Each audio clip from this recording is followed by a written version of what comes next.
Hello, Top Dogs community. I'm Stream Arcadad. And I'm Kit Clausen. We're very excited to introduce our lovely Top Dogs community to Paws Fur Pride, a fundraising team led by Ursa and Arden Wolfsky. So, gentlemen, why don't you introduce yourselves? Let's start with you, Ursa. Sure. So I'm Ursa, or Last Ursa. You can find me on most spaces. And yeah, just a little bit about me. I'm a singer. I do all sorts of singing content, all that kind of stuff, singing videos, all that stuff on VRchat, things like that. And I'm Arden Wolfsky, your online bartender, found on most platforms under the same handle. You guys are here to talk about this charity fundraiser you guys are working on. Can you tell us about that? Absolutely. The fundraiser we're doing for Pride Month for this year, and I've been doing this fundraiser. This is my third year doing it, and this year I decided to partner with Arden, and together we formed the team of Paws Fur Pride, and we're running this fundraiser for an organization known as Trans Lifeline, which this organization basically helps out trans people in crisis through both running a hotline but also offering micro grants to trans people in need. So part of the fundraiser, what we're doing is, one of the parts is we actually have a t-shirt. It's kind of a texture. Right now it's set up specifically for the winter paw canine. And if Arden turns around, you can actually see the back of the shirt as well. So this texture is available currently on Gumroad for basically, and any money that's made beyond the Gumroad's fees is going directly into the charity. And then also mentioning, for any other avatars out there, if you have t-shirts, you want this design to go onto that t-shirt, you can reach out to me through any of my social media at Last Ursa, and we can certainly work something out so that we can get this texture onto a t-shirt for any avatar. So just let me know. To further the celebration of the community, as well as bring attention to this cause, we'll be hosting two special events. The first one on June 14th at 8 p.m. We'll be streaming live from our platforms in fursuit and getting into some furry shenanigans, having some great discussions. The second one will be on June 28th at 8 p.m. Eastern time as well. And we'll be doing a community game night, having friends stop by, visit, play games with us. It'll be a great time. And then additionally, we'll be hosting a raffle. So anyone who donates to the event will be put into the raffle to win a custom designed cocktail by me, as well as some other fantastic prizes. I remember 2 years ago at FWA, you made a custom drink for every single podcaster on the Top Dogs podcast. Your drinks were amazing. So anybody who wins that contest, I can guarantee you're going to be happy and satisfied. Drinks? Did. Oh my God. Wait, that's one's for me? Mm-hmm. Or everybody has a different... No way. Are you kidding? You guys, you made a different drink for every one of us. I'm the drippy boy. Okay. That is fucking awesome. You can just Arcadad? slide right here. Fictitious. You're working it for sure. Fictitious Grumpy? There we go. I think we say You will slide it this And a way. double I'll A double... What? Oh, thank you so much. It was a lot of fun working with you guys to make those. They're fantastic drinks as well. But yeah, anyone who donates, just please make sure to include your username and the best platform to reach you in the message section, can't talk, on the donation page. To be able to join us for either of these live events, be sure to check out both Arden and my social media. We'll have links to both our TikToks or our Twitch stream channels so that you'll be able to join us and hang out with us. And we really look forward to seeing you at these events. Also, a big thank you to the Top Dogs crew for having us here to help spread the word. We really appreciate it, and all that you do for the community as well. Yes. Absolutely. We love helping out. And if we can reach out as many people as possible for this charity event, that's going to be a good thing. It's going to be a win for everybody. Yes. Absolutely. Absolutely. Happy Pride Month, everyone. Yay, Pride Month.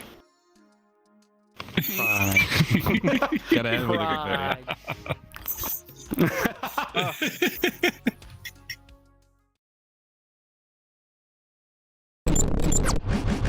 Welcome to the Top Dogs podcast. In this episode, we're diving into the topic of healing from narcissism.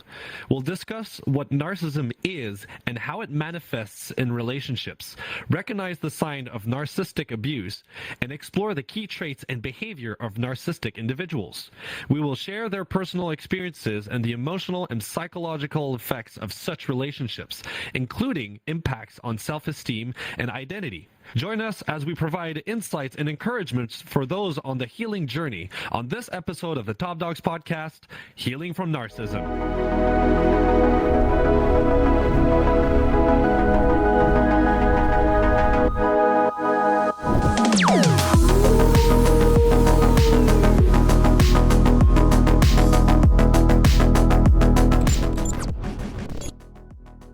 I'm Stream Arcadad.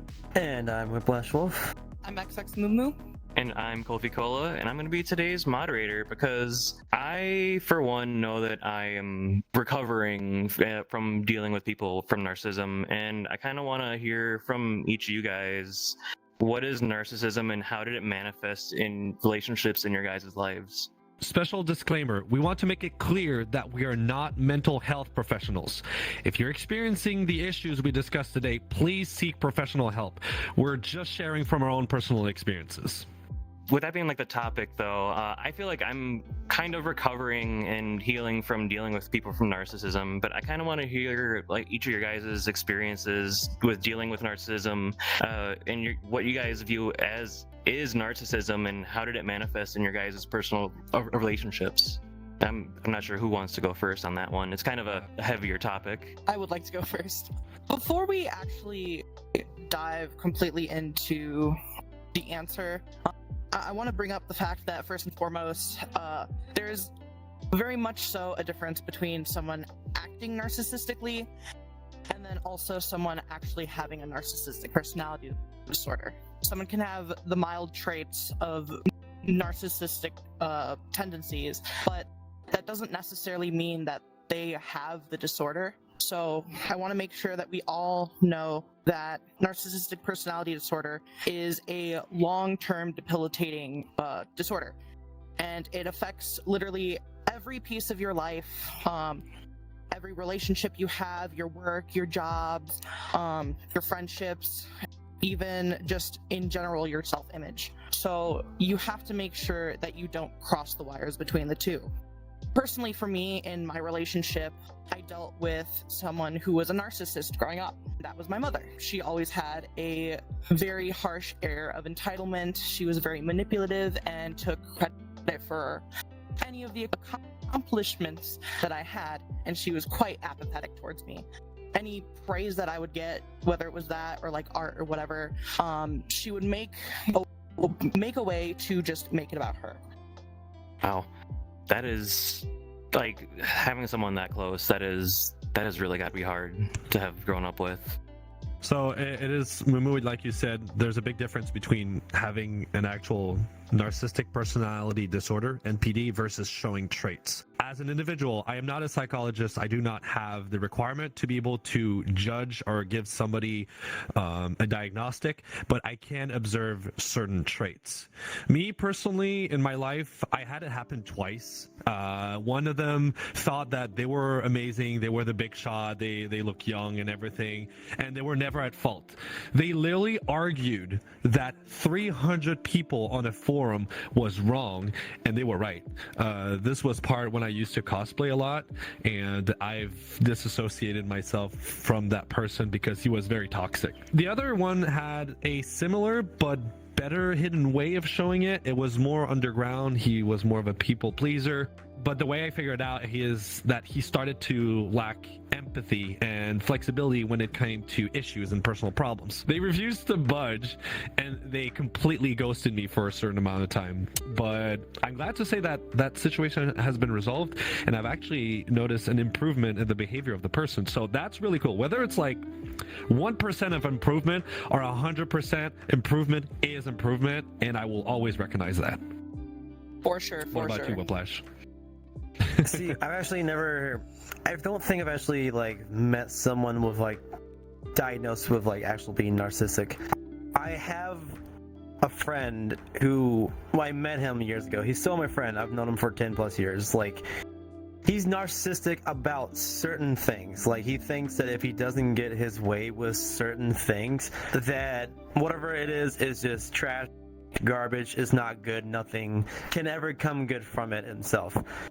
To be fair, the past few years I've actually noticed that like that side of him has been getting a lot less chaotic, and he's actually been like learning more and becoming less aggravated, less narcissistic about those certain types of things that he deals with. Honestly, it's not really anything important. It's about video games. It's the same way with road rage. He has the same thing. Like if someone is just like on the road in front of him, just doing something, it's just normal. He just thinks they need to get off the road and just, never drive again because there's in his way.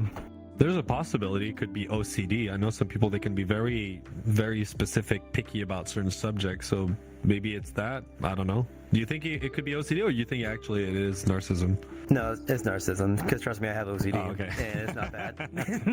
It is not bad at all. Would be, for me, I've dealt with narcissism a couple of times. I've dealt with it with friends and even in a past relationship, who at the point of their narcissism became abusive.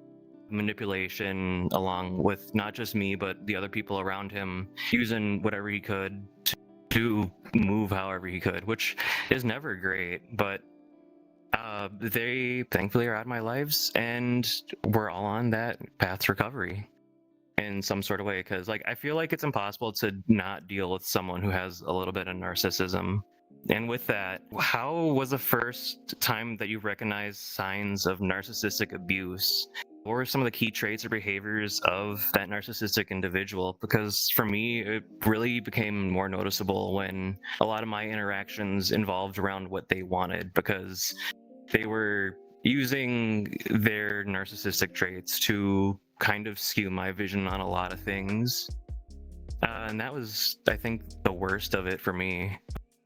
There's a few signs that you can definitely notice, but the funny thing about this whole thing is that narcissistic people, they don't even know that they are. They have a grandiose sense of their own importance. They have a need for constant attention and admirations from others. They also tend to lack empathy. They're unable, or literally unwilling, to acknowledge the needs and feelings of other people, because they have a really high opinion of themselves and their own status, and they tend to associate themselves with people that have also high statuses, because they believe that they deserve no less, literally. They think they're better than everyone. They also tend to take advantage of people. Like, you are a friend to them because you have a purpose towards him. You bring something to him that you need. As soon as you stop fulfilling that role, they diss you aside. It doesn't matter if he's known you for a week, a year, a decade, they will toss you aside like an old piece of paper. They do not make a single difference. They don't have the same emotional attachment towards friends as we have. They tend to be also very envious of other people. They envy a lot. They always want to become better than everyone, and they can become quite arrogant if they don't get what they want. So these are the few things that you should definitely watch out for. Some of these traits, they might not have all of them, but it's a pointer to a few of them. What about you, Whiplash? You want to go for that one? I've really actually never dealt with narcissistic abuse. I never really had it growing up with people I was friends with or having dealt with it. But I guess for the past few years, I've gotten better at reading people's attitude and how they act with people. I don't know, I'm not sure how I got it, but reading people is easy, reading to a book, honestly. Reading their attitude is easy for me. And especially in the furry fandom, it's easy to spot it, honestly. It's kind of easy to spot the ones out, because usually most of them aren't really quiet about it anymore. Otherwise, I really haven't dealt with it myself, narcissistic abuse, but I'm sorry that you guys have dealt with it personally. I mean, like what Pink says in her song, what doesn't kill you make you stronger, emotionally speaking. Every time you face challenges and stuff in your life, you're actually learning. So every life experiences you go through makes you stronger. So I think it's a good thing. There's always a silver lining to every situation. As dark as it can be, there is a positive outcome somewhere. You learn something, and that is a good thing. True. I would say, especially with how me and you're extroverted and we talk to people consistently, the more people you actually interact with in your life, especially if it's maybe personal or on VRchat or just online somewhere, it's easy to start reading people's ideas and motives and how they act towards you, and you can start pointing stuff out very quickly with how they are acting. Sometimes it's good, sometimes it's bad. You notice something very early on and you're do I really want to keep interacting with this person? Because you just know it's going to go somewhere bad if you continue doing it. one of the best quotes for, especially when it comes to like the furry fandom or dealing with people close to you, from BoJack Horseman. You know, it's funny. When you look at someone through rose-colored glasses, all the red flags just look like flags. Oh yeah, Andreas knows that. That's funny. What about you, Moo Moo? So, growing up, obviously, with a narcissist, when you're a kid, you don't tend to realize a lot of things. My parents divorced really early when I was like 4. Quite frankly, I don't remember a lot of my childhood, but the parts that I do tend to remember a lot was at points where my mother was ignoring me, which would be a lack of empathy and just being very apathetic towards me. And then occasionally it would be like my mom would neglect my emotional needs, you know? Like as a kid, when you grow up, it's very much so that your parents are supposed to be there for you and protect you and try and help you. But it was always me being ignored, or my mother neglecting me emotionally or sometimes even physically, and she would push me aside unless I was able to be there for her for like appearances and stuff. So that is another thing, which would be like the constant need for admiration and praise and that sense of entitlement. Growing up, the parts that I do still remember very much was basically her villainizing me. She would villainize me, and whenever I'd have something good happen, she'd twist it and make sure that everyone knew that I had that good thing happen to me because of her. Which is another thing, which is jealousy, competitiveness, and those manipulation tactics where they just twist things around and push it to the forefront that everything happens because of them, and that's their world, and it revolves around them. Absolutely. Mm-hmm. And like I had mentioned pride earlier being something that could be construed as a healthy form of self-confidence, but how can you distinguish like when is pride and when is narcissism or other forms of healthy self-confidence? Like how can you distinguish the two?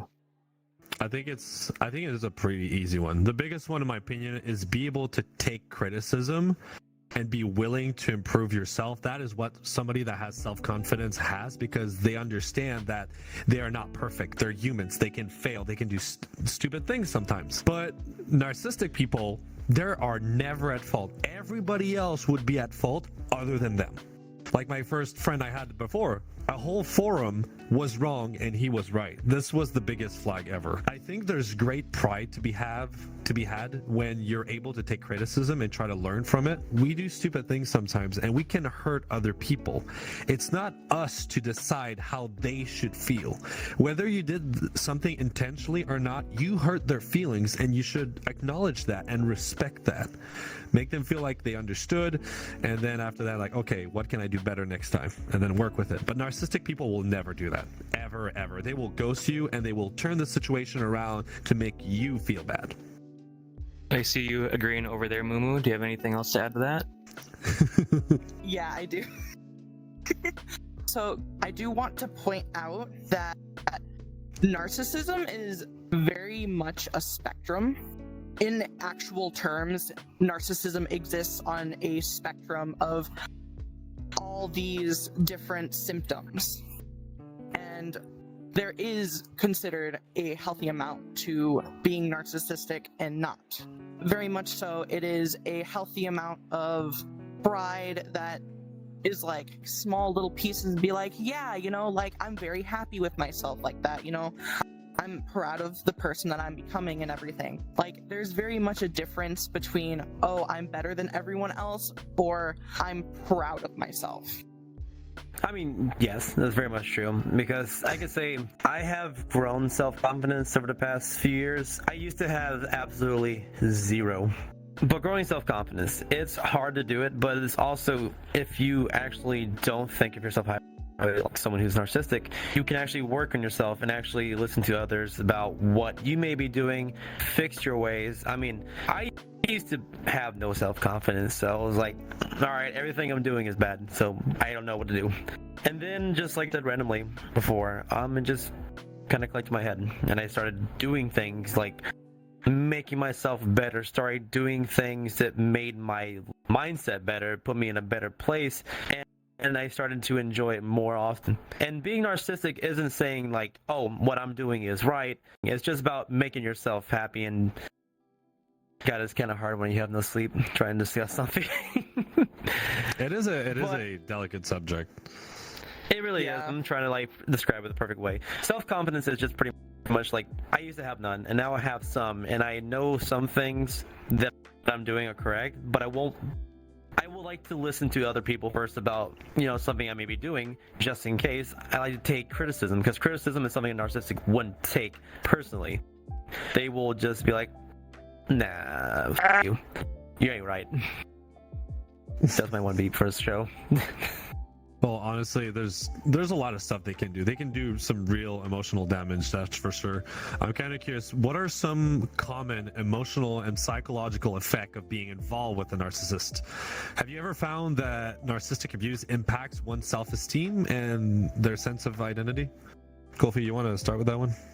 Yeah, one that I suffer with now is what like Whiplash is still going through and has recovered a bit, is like growing that self-confidence. Like one of the things that has kind of like beaten into me, like even at a young age, that I didn't necessarily notice earlier on, but with that abusive ex, was I am worthless, and no matter what I do, I cannot be enough, and I need to rely on other people to do anything. And that kind of mental loop is very hard to break overall, like without the right support of like friends or close ones or even professional help. Like it's a very dark spiral that anyone can really fall into.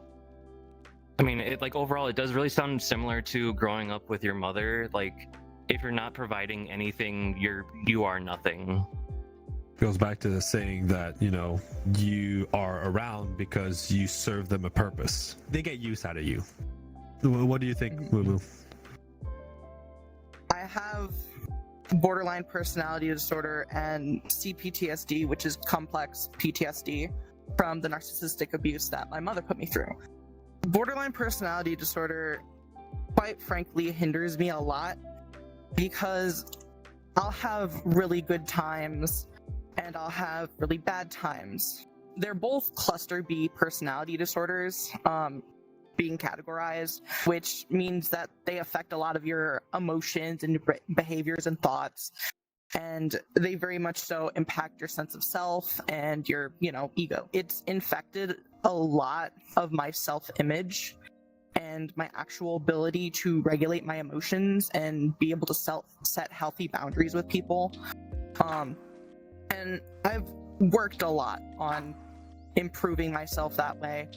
I still have a lot of periods of stress-induced paranoia. I have wild episodes where I will literally lose touch with reality, and I will block myself in and self-isolate and just not be able to come out of that episode for like sometimes hours, even days and months. Like it has really affected me to like a very personal level. I've had to learn how to cope. I've had to try new medications, get off new medications, psychiatrists galore. I've been to the psych ward a few times. It's just a lot of it is consistent work on yourself. It's not easy, but it is doable. I think some of the emotional and psychological effect of narcissism is definitely losing your self-esteem and your self-love. You tend to lack these over time, and it's already something that is really hard to get. And having somebody narcissistic in your friend circle definitely does not help and can literally destroy any progress that you've made. They have those psychological handcuffs on your mental well-being. You can't escape it. It's really hard to get out because you think that you're not worth having anybody else other than this person because he keeps forgiving you all the time. It's terrible. Honestly, it's very, very damaging. So that's why noticing it as soon as possible is the most important thing, in my opinion. Having the strength to pull a move too is quite difficult because you have no self-esteem. They got that grasp on you. You don't have the energy to walk out that door. You can't. You're stuck with them in some sort of way because they destroyed you on a mental aspect of thing. They also tend to put you in a bubble and just kind of treat you however they want to, and then show the outside world when you misbehave towards them. They very much so manipulate the people around you to have this exact self-image in their head. See, the way I'm trying to explain my situation is I don't think these people had narcissism, but I have been like honestly kind of like used and been just kind of like tossed away by quite a few people at this point, honestly. And it gets immensely annoying. And to be fair, even if they're not narcissistic, it has like mentally breaking me down, to be fair. Because you just start feeling like, does anyone actually care about you? Or are you just some person someone can get some use out of you and then just kind of toss you away? Maybe it probably is narcissism, actually, the more I think about it. So it sounds like one definite warning sign that someone might fall into some narcissism or to some narcissistic people. What might be some other signs someone might see? Well, I think one of the biggest warning signs that you can get is when you constantly question yourself. Whether it's something you said, something you did, or even like your very own decision. When you start questioning everything you do, that's a red flag. The other thing people tend to do is you'll take decisions and act a certain way to please that narcissistic person instead of doing it for yourself. The world doesn't revolve around you anymore. It's all about them, and they make sure that your world revolves around them. Like you mentioned earlier, Moo Moo, they put you in a bubble of their own reality, and it's really scary when you get out. You almost become like literally the person's servant. You have no room for your own well-being. It's terrible. You quite literally become emotional vampires. Yes. Hey, overall, I don't think I can add anything else to that, because that's like the biggest thing that I still, again, suffer with, and those mental loops of, oh, hey, I need to please other people before myself constantly. But yeah, I think the biggest question is like whenever they start talking about something, acting like they have knowledge about pretty much everything in the world. I mean, you start questioning their motives and questioning like how they're treating you. A big thing about narcissism is communication can just bulldoze it. Like, if you are honest with someone and you have these conversations, you will see those red flags, because you will see that they are very apathetic towards you. You'll see that they do not listen to you. They'll basically gloss over the issue, and you'll see like, hey, I put in some input and you're just ignoring all of it, and you'll just be like, what the heck? Why is this happening? I'm trying to fix an issue that we're having, and they're just ignoring it. Someone who is not narcissistic will listen to you and try and take things into account. They'll try to understand your perspective. Exactly. Yes. While a narcissistic person will flip the situation around and tell you like, how dare you ask me this question? I thought it was clear. Exactly. You're making me feel bad. I thought friends didn't feel each other bad, but yet they're doing it. So it's really weird. It's very toxic. Conversations lead nowhere. They just escalate. Stay in the loop with Top Dogs Podcast by subscribing to our YouTube channel and ringing that notification bell. Follow us on your favorite podcast platform and hit that follow button to get notified about every new episode. Show your love by leaving a quick rating and connect with our community on our Discord and Telegram. You'll find all the links in our link tree below. Thank you for all that support. Hey Top Dogs fan, you want to snag some awesome perks while supporting us? Check out our server subscription on Discord or Patreon. Become a podcast supporter and get access to exclusive behind-the-scene footage, join supporter meetups, use custom hand-drawn emojis featuring the Top Dogs team, and chat with the podcast team and fellow fans. Plus, don't miss the new After Dogs show for mature audiences at just $2.99 a month. And if you're craving more, you can upgrade to the Podcast Supporter Plus for $5 $5.99 a month. Enjoy episode voting, suggest podcast episodes, and join our live audience without needing a VR chat account or VR headset, as we stream the live audience on our Discord server. Plus, get exclusive peeks of upcoming ideas, merch drops, and much more in the future. There's no obligation to join these subscriptions, but your support genuinely means a huge difference for our team, and for those who already subscribed, a heartfelt thank you from the bottom of our hearts. But if you don't go subscribe to our podcast or any of the audio platforms, I'm going to come to your house and give you the tired, and you're going to hate it. Not the tired. No. We also have some of our supporters that have answered our question this week. What advice would you give to someone struggling with the effects of narcissistic abuse? And to go off the list, we have Justin the Firewolf Dog saying, I would definitely tell him to go see a guidance counselor. And Brody says that they would try to find someone you trust and tell them to get help they need. A lot of these are ringing a very similar tune. Really, it's just a lot of seeking help. Riley is saying, I would see if there'd be a local support group nearby and try to get advice from the group. Which, honestly, for me, this is kind of what I'm doing. I'm getting my advice from my group here. Riker, who is part of the team, says, I would advise them to reach out to a professional or support group who would let them understand that they are not alone and would like to help them. I'm not the greatest at advice, but I'll show my support by being by their side every step of the way. And that sounds like a wonderful good boy. Good What boy about points you for Riker. You get head pats. I'll give you a piece. Yeah, there's a lot of seek help, whether it be professional or groups or friends. What is your guys' opinions on that you would give someone struggling with the effects of abuse? Honestly, probably them getting professional help would be the best idea for someone who's dealing with narcissism. Because, I mean, professional help would, at least in my opinion, be mainly the only way, because there's really a rare chance of like you trying to have a one-on-one conversation with someone trying to change their mind about something. I mean, I feel like it'd be hard trying to give someone who is narcissistic a chance to go to a psychiatrist to talk about, you know, their narcissism, because they won't think they have it. But I mean, that'd be the best idea, is try to get someone some psychological help. So I kind of want to change it for Moo Moo. What advice would you give someone for healing, like is struggling with healing? Healing is never easy. It's a lot of work, and it's always going to be a lot of work. And it really is a struggle.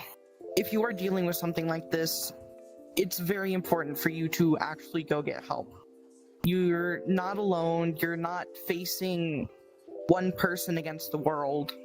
And the effects of abuse is very mentally taxing on a emotional and sometimes even physical level. A lot of people that deal with narcissistic abuse tend to have memory issues. I have a lot of memory issues. There's always going to be someone out there who wants you to get better and cares, and you really just need to reach out. There are people who will be there. There's charities, there's support groups, there's ways to seek therapy that aren't completely going to put you in the hole. There's a lot of things that you can do, and the most important step that you can do is start. Just start. Start getting that help. Anything to add, Stream? I think my best advice is, like everybody said it, just get help. But get a second opinion too. Talk to friends, some people you trust, some people that you know won't go around and tell everybody else. Give them a point of view of the situation and keep an open mind to maybe what they're saying. Maybe you're in the wrong. Maybe you're actually right. We don't know that because, you're not a psychologist. You can't evaluate somebody else's personality. You have a direct contact with that person. So you need an external point of view on the situation. So seeking for help. If you cannot get help, ask for a friend. Tell them what's going on. Tell them what they think about it, and then maybe that will help you guide through the way of actually healing and protecting yourself from narcissistic abuse. I would also like to say, if you are in a crisis, please reach out to someone.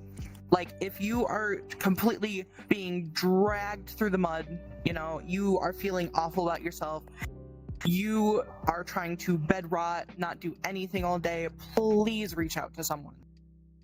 Please. Even if it's just you doing a couple therapy sessions a month just so you can get your thoughts out, anything can be helpful. Absolutely. Say with that, then, like, what are some other things that, let's say, because like I'm not a very smart dog. Some of y'all might know that, and I don't take to hints too lightly. So if I were to wind up in another situation where I'm dealing with a narcissist on a day-to-day basis, what can I do to help like fortify myself and my mind to kind of deal with them and deal with still going about my day-to-day life? Whip? See, I haven't dated much, but out of my relationships, 2 or 3 of them have been this way, at least from my point of view. Is them trying to control what you do with your life, who you can hang out with, what time you can be home, because they want to spend time with you. They want to control your life, pretty much. Your life revolves around them and no one else that you may know or want to be around with. That's what I've dealt with. It's just people trying to control me so they can make me do whatever they want me to do for them, but I can't do whatever I want to do in my own time. So what did you potentially do to help protect your own mental health during those situations? Break up with them. I mean, you're not wrong. You're not Honestly, fair. Not wrong at all. That is the best way to just make sure your mental health stays good, because if you stay, I've seen it personally with friends who have stayed in abusive relationships like that. You can see a change in them, and it's not good at all. A way to protect yourself from somebody that is narcissistic, if you're stuck with them or you're like in a contract. Me, I had a situation where I was actually bound by a contract or a commission with this person. So it was really hard for me to move away from that person when I still had business. So me, what I did is I never gave in or believed into what they were saying. I stood my ground and I knew what I did was right and they were in the wrong. I tried to show them and I had an open mind and they kept taking over it, but I stood my ground. Narcissistic people, they like that feeling of control. So when you're not giving in, they start panicking. They don't like it. They start losing control. They're literally just like bats navigating in a cave. They produce an echo and they're waiting for a response because they use that to guide themselves. So if you're not like giving them any sort of response and you give them the silent treatment, oh, they don't like that. They really don't like that. So they can lose their temper really quick. So that's really important that you stand your ground, you don't say anything, and you stay very calm. Don't get to their level. It's going to be hard at first, but the more you do it, the better you'll become. You'll see. Very much so. I completely agree with you, Stream. Just don't give them the light of day. Make sure that you set your boundaries, and when they try and push it, keep it there and be direct. You know, you have thoughts and feelings, and no one deserves to bulldoze them. Even if your feelings are, you know, maybe a little out there, you still have the right to feel the way you feel. And you need to make sure that no matter what happens, you stand your ground and be direct, because you're your own person, and quite frankly, you can't let anybody strip that away from you. One of the biggest things that I've taken from my friends here, that I hear from a lot of people that I would say like I look up to for the help that I get, is your feelings matter. No matter what, your feelings matter. You feel that way for a reason. Sometimes it just takes a little bit of time talking it out and figuring out why you feel that way. But you said a lovely B word, boundaries. That's something else that I've learned a bit on, but I still struggle myself. You were talking about it too, but not even saying boundaries. But how can one set and maintain healthy boundaries in any sort of relationship, whether it be business, personal, with family members or partners, or even friends? I think the best thing to do is to do some research and find the red flags as soon as possible so you can protect yourself and set up a physical, mental, well, not a physical, but a mental shield to protect them from their attack. They will get very rude, impatient. They might give you some sort of like mental threat when they're not getting what they want, but that's exactly what they're trying to do. They try to get under your skin so that you lose your temper and you end up being the bad person because, oh look, he got angry, he started yelling at me. But that's what they're trying to do. You will know that you're winning mentally against this person if they act like a way where they start to lose their temper, they start to act more aggressive, and most of the time when they don't get what they want, they end up just giving up and just ghosting you as a final attempt and hoping that silence will have a manipulative effect on you and be like, oh, I'm sorry, trying to come back, because he's not giving you what he pretends he is giving you. Narcissists are very reactive. They're reactive based. So again, don't give them that reaction, because when you withhold that reaction of anger, sadness, and you don't give them anything to react upon, that just cuts them off, because then they end up getting frustrated and angry and they try and take it out on you. And then they just kind of make a fool of themselves. So you just need to make sure that you are being direct and stating your feelings. You are making sure that you get your point across, but don't give them that reactionary, little bit. Because what they will do is they will take that reaction you're having and turn it against you. Exactly. They twist they will it. they twist the reality. They will use gaslighting. It's a tactic that narcissists use. They will use gaslighting. They will use things against you, things you never said, never thought, and they will just, the way you act, you make me feel this way, therefore you're this person. So be very wary of that. When you see that issues escalate really quickly, and you're like, what the hell just happened? I just said that I wanted to have toast in the morning instead of cereal, and the problem escalates because you're not eating what they want you to eat. That's usually a big red flag. To be fair though, I will eat cereal for dinner. I don't mind. I can eat pizza for breakfast and cereal for going to bed. Hell yeah, high five. Well, air five. Air five. my friend has a problem with me eating cereal for dinner. It's good at any time of the day. Yeah. I'll say, so we're talking about a bunch of red flags. Is there any other red flags that we can be mindful of when dealing with potential narcissists in our community?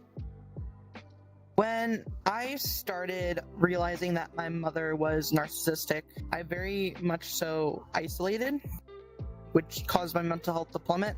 Don't do that, by the way. Do not self-isolate. That is bad. Your friends are your support system. You need to make sure that you are not self-isolating away from them, because that will just make your mental health plummet. But I was very depressed in high school. I would tell my mom how I felt, and she would just look at me and be like, you can't feel that way. You're a teenager. You don't feel that way. I support you. I love you. I care about you. And she would just completely be like, oh, you have this in your life. You have a home, you have food, you have security. You can't feel that way. And she would turn it around and make it to where if I were to say anything negative, or that would give her a negative connotation, I would be grounded, I would be punished, I would be even more isolated, because then I wouldn't be able to leave the house. When you see those things start happening, where someone starts turning the conversation around to where it has these negative reflections, you need to be mindful of that, because they will take that inch and they will run a mile and make you out to be the bad guy. You explained it perfectly. I have nothing to add to this. This was perfect. That's exactly it. Yeah, that's about the best you can get, honestly, with that. I'm traumatized. You and me. That will help. Unfortunately, that will help. Unfortunately. Yeah. They like to use gaslighting on you too. That's another one they like to use. The stoves. Oh god, gaslighting. All the gaslighting. God, I've been gaslighted so much I can explode an entire city up. Oh yeah. Ugh. But speaking with gaslight and the oil running a little low, it is getting kind of late. Do we have any final words of encouragement or wisdom for our listeners who are on their own journey of healing from narcissism? I think I'm going to start this off. It's not necessarily something that I would say definitely does help, but one thing that Stream actually kind of helped out and provided on one of their worlds, they had some yoga videos, or just like wellness videos. And like, I'm not on VRChat often, but you had the links at one point and I had them saved, and just having that time to like self-meditate and self-medicate in that sense, just to clear one's mind and just get back to breathing, it actually helps out a lot with the mental. And if anything, try to take 5-10 minutes out of your day just to breathe. I agree. Yeah, I used to do the guided meditation sessions in my world. Now I just broadcast it through my avatar because it takes less space in the room, and also for Quest users it's easier for them. If you're starting to doubt yourself, honestly, this is when you should, try to pick up that there's something going on. You don't necessarily know at the time, but there's definitely something going on. Every time you had like really good intentions and they escalated to a problem and you were the bad person, like Moo Moo explained earlier, that should be another red flag. You should pick up on that. Find a close friend or a relative that you can speak to, and they will have an unbiased opinion on the situation, and try to keep an open mind, just to make sure that you're showing the best interest in this thing, because it will actually end up making them look bad because they're not flexible, they're not willing to admit anything. And it's going to be pretty apparent when you're going to walk up to them, you're going to tell them that they did something wrong. And one thing I would tell you guys is never accuse them directly. Just say that I feel this way when you do this. I feel a certain, don't say you did this and that was wrong. Never ever do that, because that will automatically escalate the problem, because you have to remember, they do not take criticism. They think they're perfect. They think they don't need help. So these people at some point in their life, they will need to hit a wall. They will hit it when everybody around them leaves and disappears from their life until they're left with nobody else. They can't suck the energy out of anybody. Stick to your facts, stick to what you believe is right, and if it means that you need to cut yourself off from this person, then just do it. It's going to be hard at first, it's going to be a massive struggle, but you're giving yourself a massive service by doing it, and you'll see that you'll feel immediately better. You'll feel this weight get off your shoulder, and that is super rewarding. See, I have nothing to follow up with that. That's just the best thing to go after. I will say, when you are trying to heal, it's good to put yourself out there. It's good to make sure that you're going and getting out of the house, whether it just be groceries, and just maybe a small trip to like the convenience store down the road, or even a walk.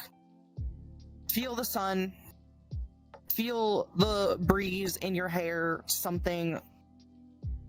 It makes the world feel a lot more peaceful. It's good to go out there and find something to do and be passionate about what you do, and find something maybe like painting therapy or like cuddle therapy. There are things that you can do that are small steps, and it can help you be passionate about getting better and can push you forward. Beautiful. But yeah, with that, I believe that wraps up today's group therapy session on dealing with narcissism. Thank you all for watching, and we hope to see you all next time. Bye. Good night. Have a good night, everyone. Good day, Bye, good bye-bye. morning, good evening. Take care of yourself. We believe in you. You have to stand up. You'll get through this. Yes. If you're good dealing with narcissistic abuse, you got this. You got it. And don't forget to reach Absolutely. out. If you need help, reach out. Don't Absolutely. forget to touch grass. Go outside and touch Don't grass. forget to touch grass. Take deep breaths. All right. Good night, everyone. Good night.